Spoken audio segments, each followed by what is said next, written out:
यो मेरो जिन्दगी परदेशमा यसरी नै चलिरहेको छ साथीहरू। घरमा भएको निन्द्रा नपुगुन्जेलसम्म परिवारहरूले उठाउन आउँदाखेरि पनि परिवारहरू सँगसँगै झगडा गर्दै मजाले सुत्नु पाइन्थ्यो।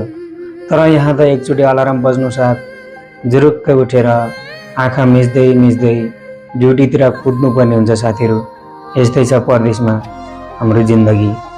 यस्तै यस्तै रहेछ आमा परदेश। चोट लागोस् या भोक लागोस्, साथमा कोही हुँदैन।